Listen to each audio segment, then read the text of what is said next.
On May the 13th, a fire destroyed one of the largest shopping centers in Warsaw. Some Polish political leaders believe it could have been Russian sabotage. Polish Interior Minister Tomasz Siemoniak said that since the beginning of the year, the activities of Russian and Belarusian intelligence services had intensified in the country, but so far there is no evidence of their involvement in the arson. The Lithuanian government also warns of the increased threat of sabotage. Recently in Vilnius, there was also fire in a shopping center. Authorities called on business and organizations supporting Ukraine to increase security. According to the head of the National Crisis Management Center of Lithuania, the algorithm of actions of arsonists in different countries is approximately the same. There are calls on social networks to start arson and offers to do light work for money. Interestingly, such messages were not published in Lithuanian. In addition, intruders try to get inside the premises in advance, find out where the security systems are located in order to disable them.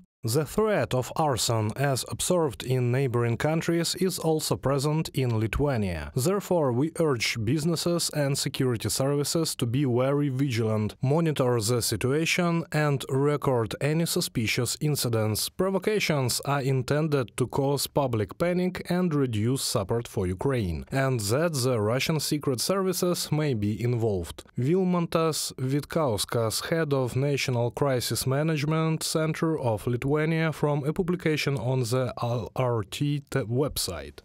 Russia is waging a shadow war against Europe and is trying to force the West to abandon its support for Ukraine, says Estonian Prime Minister Kaja Kallas. She called on European countries not to be afraid of Russia. Russia has also intensified the shadow war against all of European countries. It wants to really scare and intimidate the free world, to scare us away from helping Ukraine. We are discussing with our partners how to deter Russia's hybrid actions against all of our societies. Preparations for the upcoming NATO summit in Washington are also picking up pace.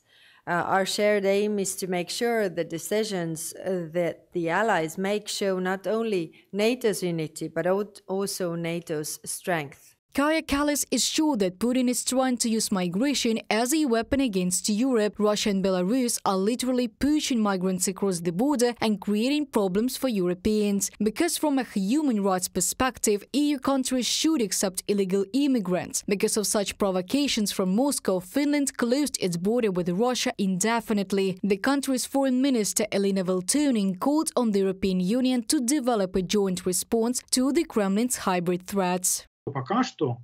For now, Russia is unlikely to openly attack NATO countries, but it may well switch to methods of hybrid warfare, sabotage and terrorist attacks. Moreover, they have all the resources for this, in particular a large number of Russian citizens or simply people of Russian origin who ended up on the territory of NATO countries. Naturally, among them, there are many agents of Russian influence who may well be engaged in sabotage and terrorism. And this is a relatively simple way, a politically simple and politically acceptable way to attack NATO countries. Despite Russia's attempts to undermine support for Ukraine, the Baltic countries intend to consistently support Ukraine in the future, said Gabrielius Landsbergis. According to the Lithuanian foreign minister, sending Western troops to Ukraine will show Russian dictator Putin that it is not up to him to decide how exactly the West will help Ukraine, writes The Guardian.